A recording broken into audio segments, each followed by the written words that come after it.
Realmente é um privilégio para mim estar aqui com vocês, uma bênção muito grande estar aqui em Governador Valadares pela primeira vez para falar sobre um assunto importante.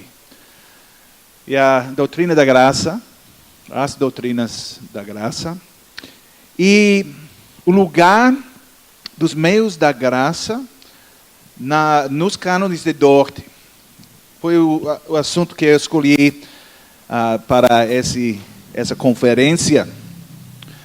E é um assunto que nós encontramos ao longo dos cânones de Dort, e um tema muito importante no contexto das doutrinas de graça. As doutrinas chamadas o calvinismo. Mas, se vamos considerar os meios da graça, primeiramente nós precisamos entender quais são os meios da graça, realmente. E quando pensamos na posição dos meios da graça nos cânones de Dort, primeiramente nós precisamos saber o que é um meio de graça. Primeiramente, Gerhardus Voss, teólogo americano, holandês americano, em sua teologia sistemática, ele escreveu que para que algo seja um meio de graça, deve estar ligado ao começo e à continuação da graça especial na vida humana. E além disso, deve estar ligado à obra graciosa de Deus, e não apenas incidentalmente, não apenas numa única ocasião, mas deve ser o meio regular, o meio ordenado, que acompanha esse trabalho, essa operação de Deus. Então, os meios da graça são constantes e não excepcionais. Não podemos dizer que Deus não pode operar numa pessoa imediatamente, absolutamente, não podemos dizer isso. Mas podemos dizer que, ordinariamente, Deus vai usar meios para operar a fé, para fortalecer a fé. E esses meios são a maneira em que Deus normalmente opera. E Gerhardus Voss escreveu o seguinte, eu vou citar ele escreveu: Deus opera de maneira soberana, mas não de maneira desordenada ou arbitrária.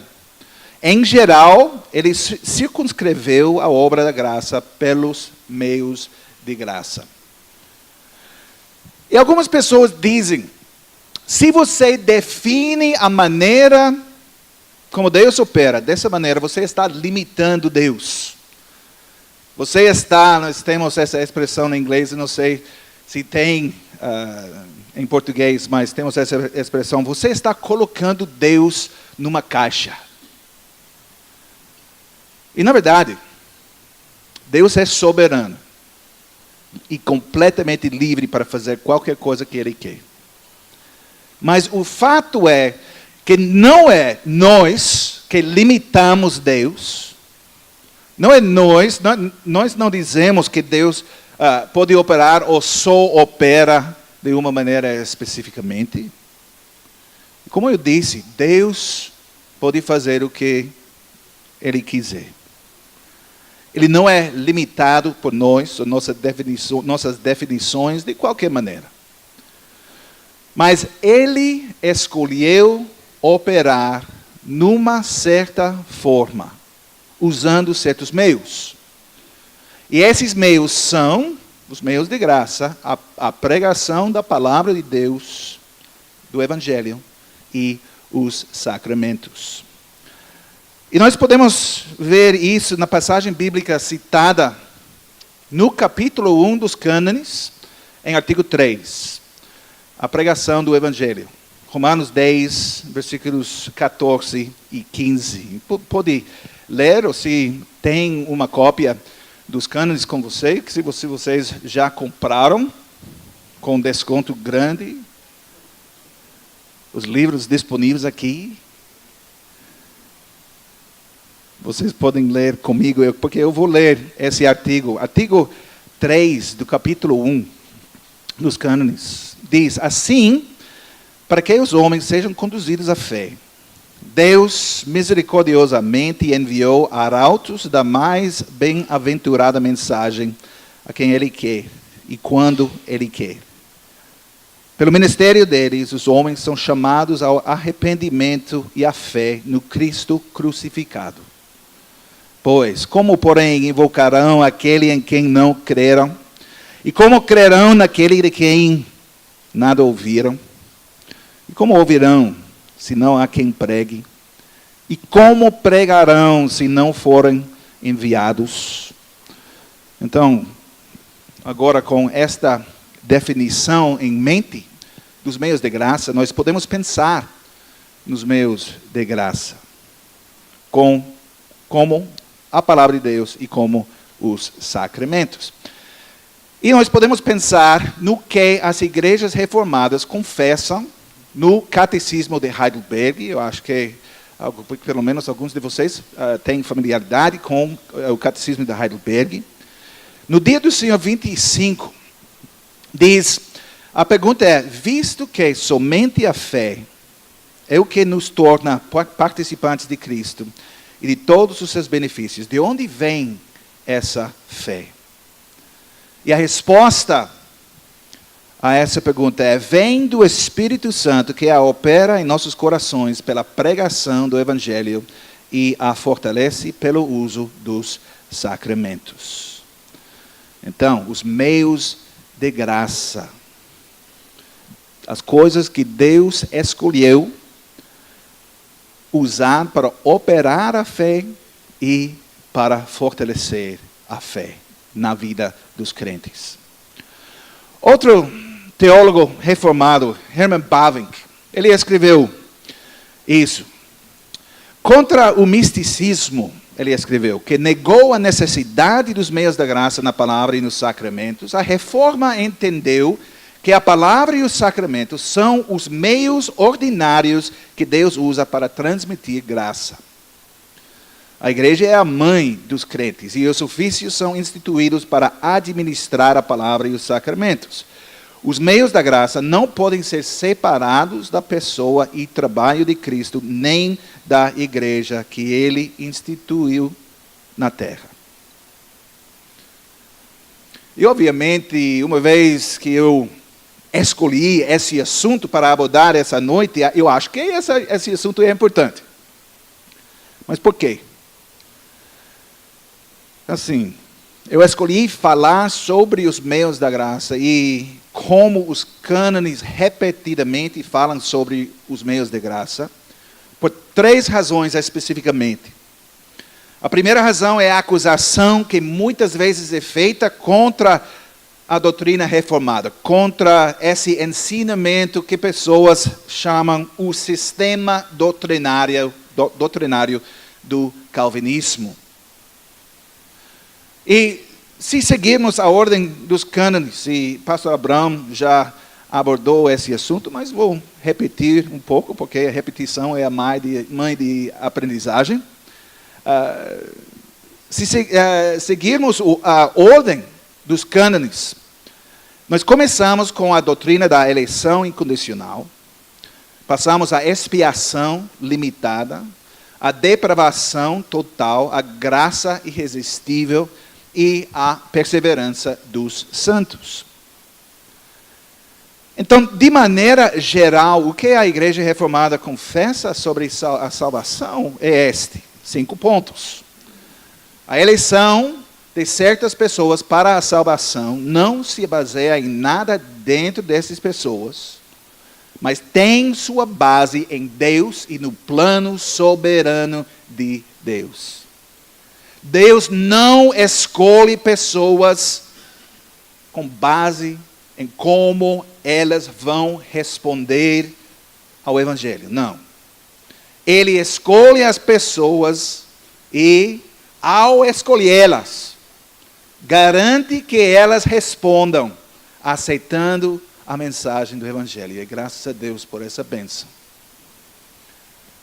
Número 2, Jesus Cristo morreu para garantir a salvação dos eleitos. Ele não morreu para tornar a salvação uma possibilidade para todo mundo.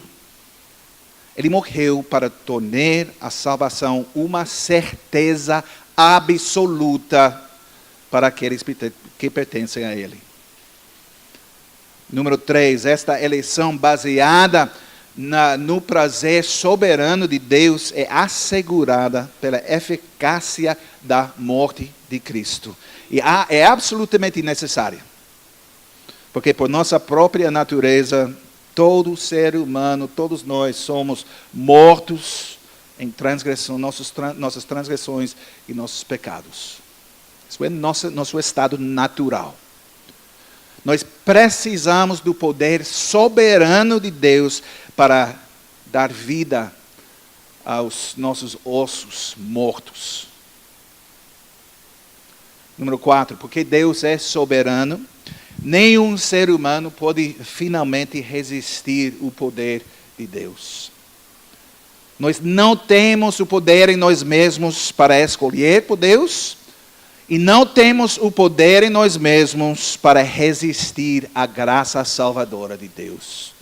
Deus é soberano, não nós.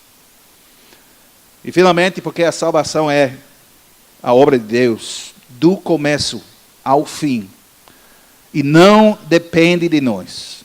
Nós, seres humanos pecadores, fracos, impotentes, podemos estar certos de que aqueles que pertencem a Deus, aqueles por quem Cristo morreu, perseverar na fé até o fim.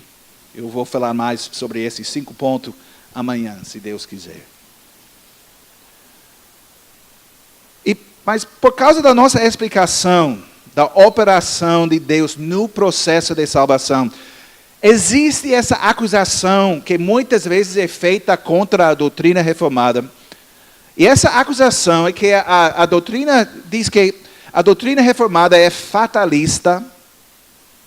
Ela ensina que Deus escolhe, que não há nada que nós possamos fazer sobre isso, de uma forma ou de outra.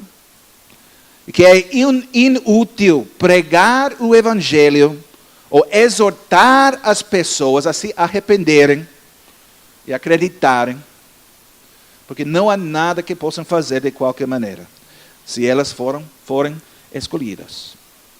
Elas vão crer. Se elas não forem eleitos, eles não vão.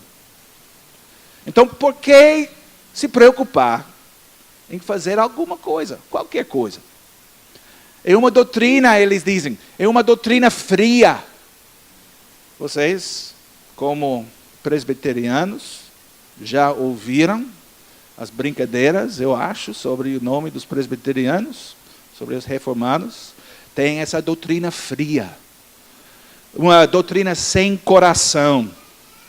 Essa doutrina fatalista, que nos deixa sem nada para fazer, mais do que esperarmos que Deus haja. Mas, quando nós estudamos os cânones de Dort, nós vemos que essa caricatura da doutrina calvinista, assim chamada calvinista, doutrina reformada, está muito longe da verdade. E isso começa quase no início dos cânones, no 3º artigo do 1º capítulo, que nós já vimos. Deus usa meios, esses meios de graça, para realizar seu propósito na eleição.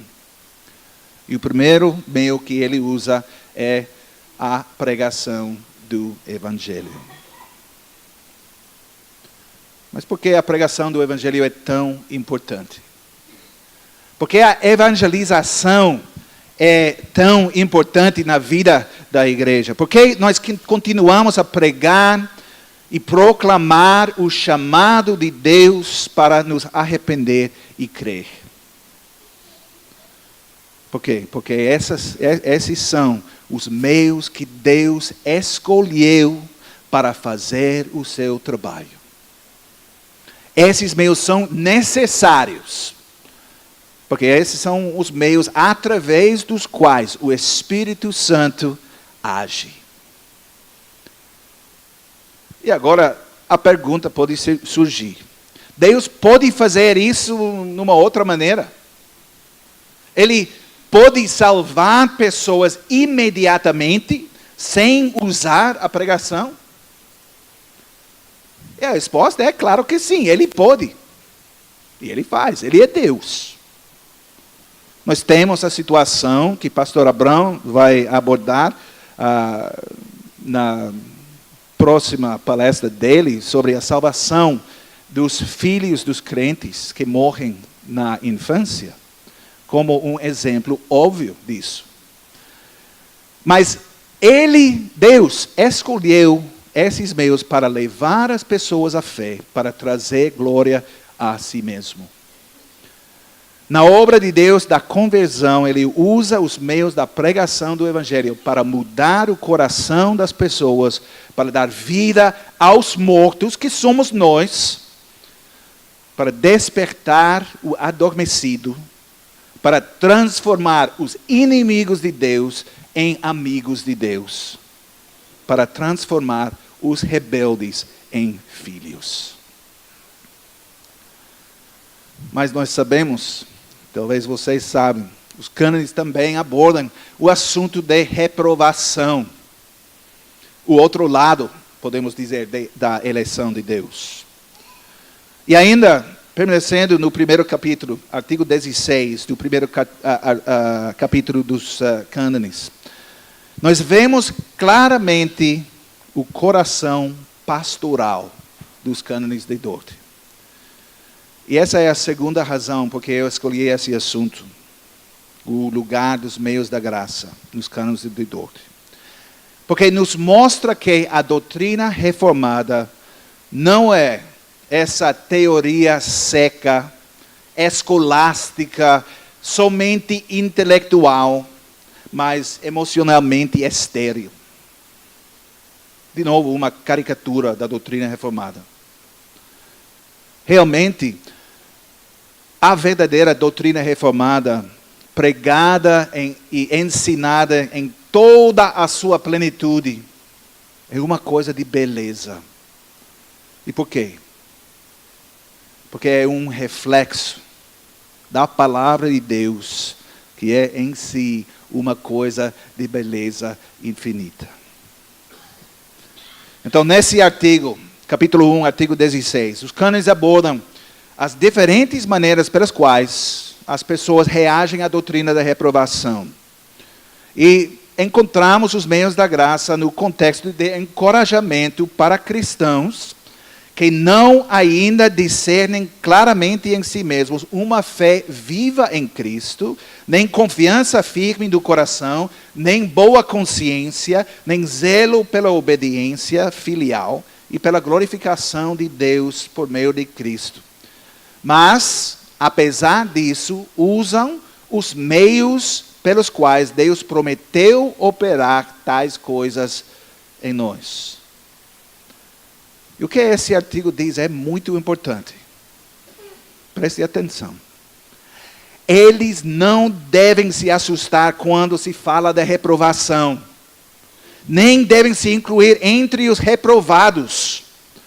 Pelo contrário, devem continuar a usar esses meios com diligência e almejar com fervor um tempo de graça mais abundante e a esperá-lo com reverência e humildade.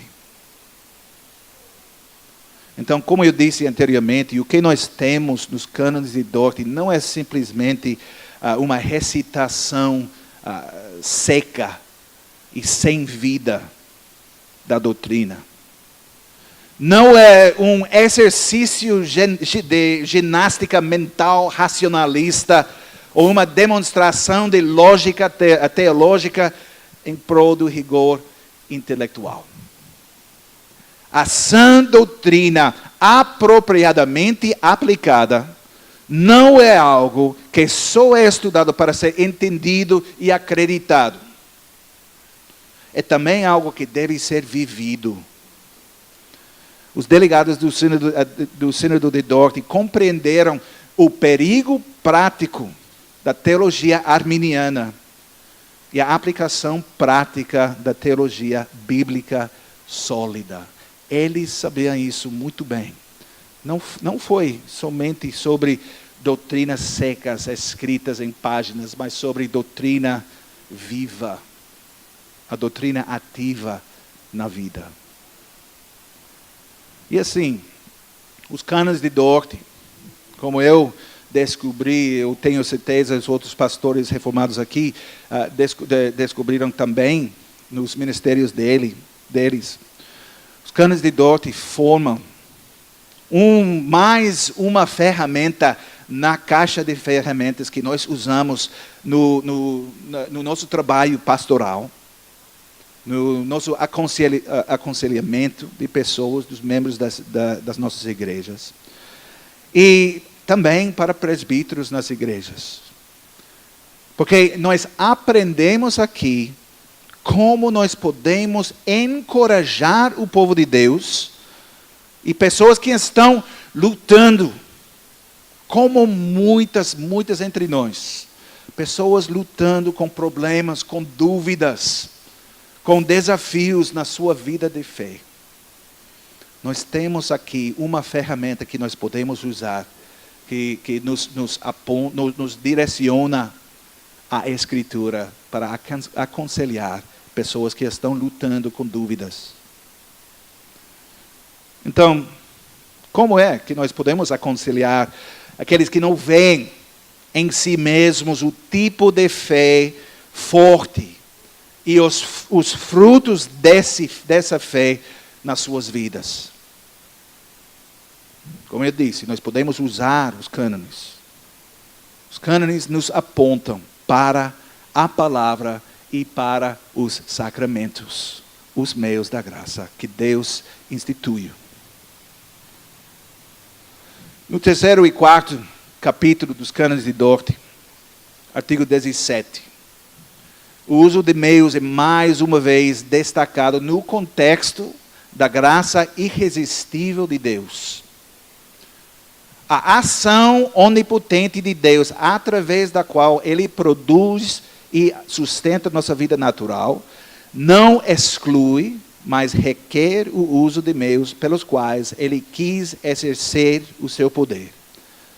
Da mesma forma, sua ação sobrenatural, mediante a qual Ele nos regenera, não exclui nem cancela de jeito nenhum o uso do Evangelho, que o sapientíssimo Deus ordenou para ser a semente da regeneração e o alimento da alma. Por esta razão, os apóstolos e os mestres que os sucederam ensinaram reverentemente ao povo sobre a graça de Deus. Eles não descuidaram de guardar o povo por meio das santas admoestações do Evangelho, debaixo da administração da palavra, dos sacramentos e da disciplina. Portanto, os cânones continuam. Portanto, nunca devemos tentar separar as coisas que Deus, em sua bondade, desejava unir-se inseparavelmente. E assim, nós vemos o lugar dos meios da graça na conversão dos pecadores. E nós vemos o uso, a necessidade dos meios da graça na vida da fé dos crentes, no processo de santificação, o crescimento em santidade, a operação do Espírito Santo, enquanto o Espírito opera com a palavra e com os sacramentos. Mas também vemos, finalmente, no capítulo 5, artigo 14, que os meios da graça também são centrais à perseverança dos santos. Deus começa essa obra de graça em nós pela pregação do Evangelho. Da mesma forma, Ele a mantém, Ele a continua, Ele a aperfeiçoa em nós, pelo ouvir e pela leitura da sua palavra, pela meditação nela, nas palavras dos cânones, pelas suas exortações, ameaças e promessas e pelo uso dos sacramentos. Então a pergunta é, como é que nós perseveramos na fé? Como é que Deus nos preserva na fé? Ele usa esses meios. Como Ele nos leva à linha de chegada nessa corrida da vida? Como Ele garante que não caiamos, que não o rejeitamos? Ele usa esses meios. Eu falei sobre a importância dessa doutrina em contrariar o argumento arminiano de que a doutrina reformada é fatalista. E podemos também destacar o fato de que os cânones de Dort não são apenas um tratado seco e escolástico sobre a doutrina, desconectado da vida, do aspecto experimental da fé cristã. E, finalmente, a ênfase dos cânones nos meios da graça também significa algo muito importante para a vida da igreja como um todo. Como é que essa ênfase nos meios da graça nos afeta como a igreja de Cristo, na nossa prática? Se Deus usa os meios de graça para levar as pessoas à fé, e nesse caso particularmente o meio da pregação do Evangelho, então qual é a nossa responsabilidade como a igreja de Deus? Qual é o nosso papel quando nós pensamos na igreja como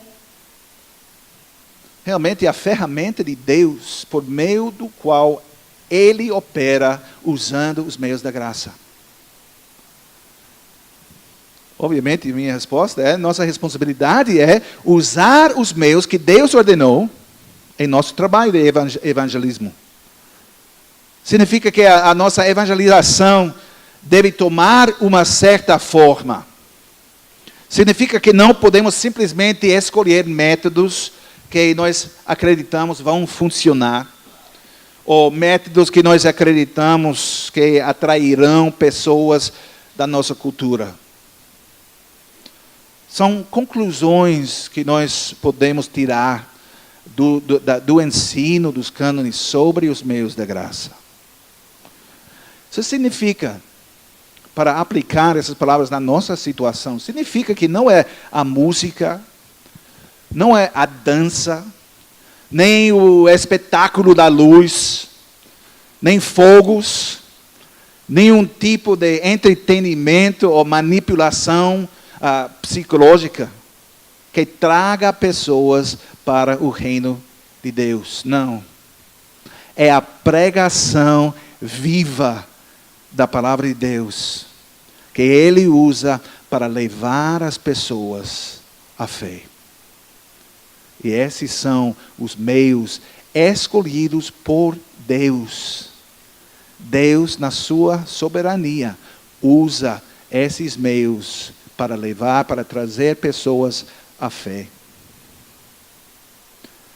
Isso significa que quando nós usamos este meio, fielmente nós podemos ter certeza de que Deus está operando. Se a pregação é aceita e crida, é resultado do trabalho de Deus. Se a mensagem for rejeitada e não crida, também está nas mãos de Deus. Se a igreja está fazendo o seu trabalho fielmente, usando os meios da graça, mas a igreja não está experimentando crescimento, o que podemos dizer? Podemos dizer que a espada da palavra, o meio da graça, ainda está operando. Porque essa espada tem dois lados e corta em duas direções. Nós podemos ter certeza, quando nós estamos trabalhando fielmente com os meios ordenados por Deus, que nosso trabalho vai produzir fruto, de uma maneira ou outra. Isso é o que nós lemos em 1 Coríntios, capítulo 1. Eu quero ler com vocês duas passagens de 1 Coríntios. 1 Coríntios, capítulo 1, e 21 a 24. E assim diz a palavra de Deus. Visto como na sabedoria de Deus o mundo não o conheceu por sua própria sabedoria, aprove a Deus salvar os que creem pela loucura da pregação. Porque tanto os judeus pedem sinais, como os gregos buscam sabedoria. Mas nós pregamos a Cristo crucificado, escândalo para os judeus, loucura para os gentios, mas para os que foram chamados, tanto judeus como gregos, pregamos a Cristo, poder de Deus e sabedoria de Deus. Por quê? Porque a loucura de Deus é mais sábia do que os homens e a fraqueza de Deus é mais forte do que os homens. Nós pensamos que nós sabemos melhor do que Deus, mas Deus sabe. Eu quero ler também 1 Coríntios 2, versículos 1 a 5. Onde Paulo escreve, inspirado pelo Espírito Santo: Eu, irmãos, quando fui ter convosco, anunciando-vos o testemunho de Deus, não o fiz com ostentação de linguagem ou de sabedoria, porque decidi nada saber entre vós, senão a Jesus Cristo e este crucificado. E foi em fraqueza, temor e grande tremor que eu estive entre vós. A minha palavra e a minha pregação não consistiram em linguagem persuasiva de sabedoria, mas em demonstração do Espírito e de poder, para que a vossa fé não se apoiasse em sabedoria humana, e sim no poder de Deus. Então, o que é que nós vemos nessas passagens? Nós vemos aqui o poder da palavra de Deus. Nós vemos aqui o poder da proclamação do Evangelho de Jesus Cristo.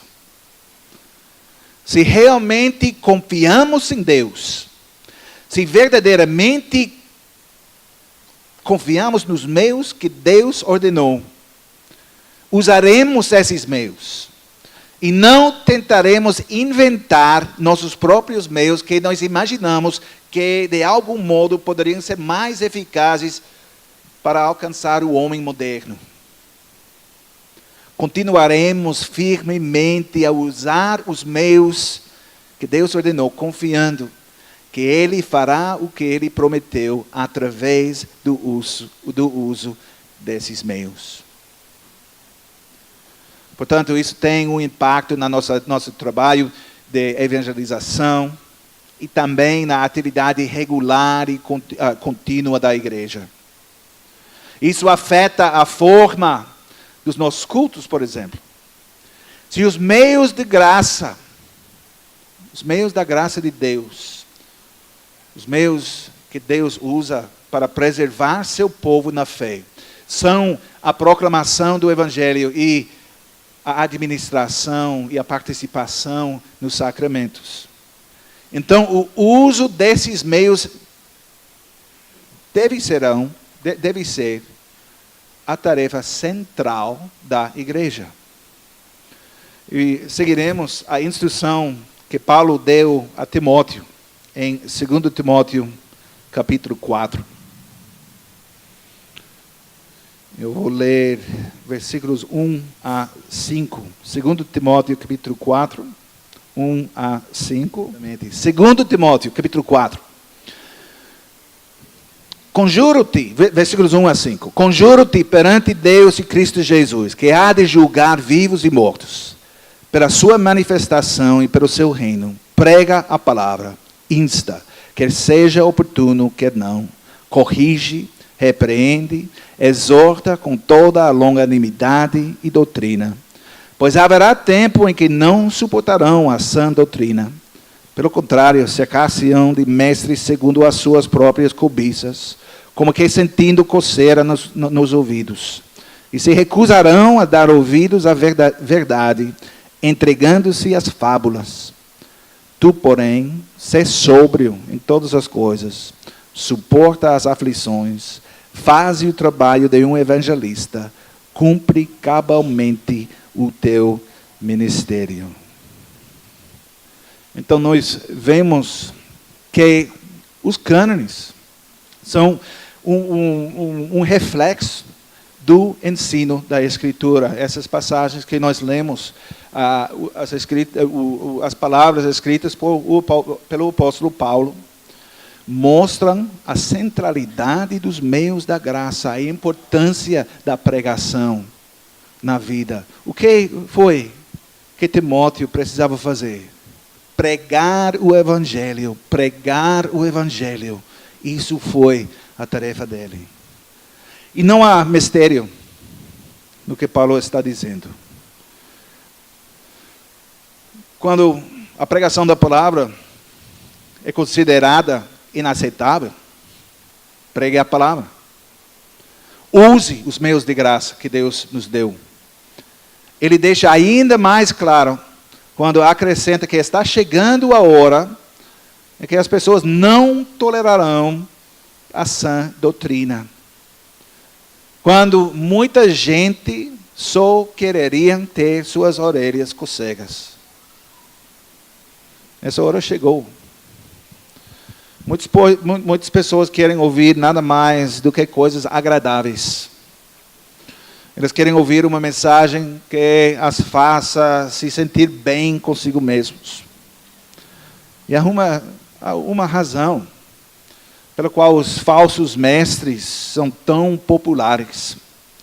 Porque eles dizem coisas que as pessoas, que nós queremos ouvir. Mas essa popularidade não é um sinal de que os ministérios desses pregadores estão sendo abençoados por Deus, não. Porque eles não estão usando os meios da graça, os meios que Deus ordenou para levar as pessoas à fé. A fiel pregação do Evangelho. Então, qualquer coisa que esteja acontecendo com pessoas que aceitam a mensagem de falsos mestres, não é a obra do Espírito Santo. Porque o Espírito Santo usa e trabalha e opera com os meios. Isso significa a pregação da pura doutrina da palavra de Deus. E finalmente, para voltar, estou desviando um pouco sobre o sujeito dos cânones de Dort, mas tá bom. Finalmente, eu quero destacar o fato de tudo isso é bem objetivo e não muito subjetivo. É uma diferença importante aqui que nós vemos nos cânones também.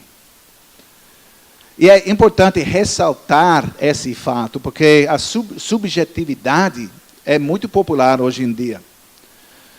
Subjetividade, essa ideia da comunicação pessoal com Deus, conversa com Deus, ouvir a voz de Deus falando diretamente comigo enquanto eu estou orando. Essa prática está crescendo em popularidade, essa forma de oração, de conversa. Acreditando que a maneira mais poderosa em que Deus opera é realmente sem o uso desses meios, que muitas pessoas acreditam que Deus opera na igreja por meio da pregação, da leitura do Evangelho, por meio dessas coisas regulares, normais, mas Deus opera muito mais poderosamente, imediatamente comigo, falando diretamente comigo. Isso é o subjetivismo. E fica mais popular hoje em dia por causa da influência da filosofia de pós-modernismo na igreja. Porque temos essa infecção da ideologia pós-moderna na igreja. E que diz que Deus pode dizer uma coisa a uma pessoa e uma coisa completamente diferente a outras pessoas. Mas o que é importante é o que Deus diz diretamente a mim. seja numa visão, num sonho, ou essa oração que toma a forma da conversa, ou algum tipo de ação esmagadora do Espírito Santo. Mas os cânones de Dort destacam o fato que não podemos nos permitir ser governados pela subjetividade. Deus escolheu meios objetivos para usar nessa operação. E em sua graça, Ele revelou claramente quais são esses meios e como nós devemos usar esses meios. E pode ser, realmente não pode ser, é misterioso. A maneira em que Deus opera. É misterioso. Nunca seremos capazes de entender e compreender plenamente as profundezas de Deus e a obra de Deus e a operação do Espírito Santo. E vemos isso na própria Escritura. Vemos isso nas palavras de Jesus, no Evangelho de João, capítulo 3, versículo 8, onde Jesus diz: o vento sopra onde quer, ouves a sua voz, mas não sabes de onde vem nem para onde vai. Assim é todo o que é nascido do Espírito. Então temos esse aspecto de mistério na operação de Deus nesse mundo. Mas ao mesmo tempo, os delegados no Sínodo de Dort, seguindo o ensinamento da Escritura, enfatizou o fato que na Escritura Deus revelou, o Espírito Santo revelou como Ele opera. E os resultados, nós sabemos que os resultados daquela operação são misteriosos. Mas o processo é claro. Prega a palavra. Deixe o Espírito Santo fazer o seu trabalho. Na conversão, na santificação, até na glorificação, é o jeito de Deus, é a vontade de Deus, é a soberania de Deus, e para a glória de Deus. Então que Deus nos ajude a usar, a prezar e nos regozijar nesses meios. Esses meios tão simples, tão ordinários, e muitas vezes nós podemos desprezar esses meios, porque são tão simples. Temos dificuldade acreditando que esses meios realmente funcionam. Mas nós sabemos que esses meios, empleados por Deus, feitos por Deus, fortalecidos por Deus, são tão poderosos. E graças a Deus pela providência desses meios, porque na soberania dEle, Ele nos salva e Ele nos preserva por uso desses meios.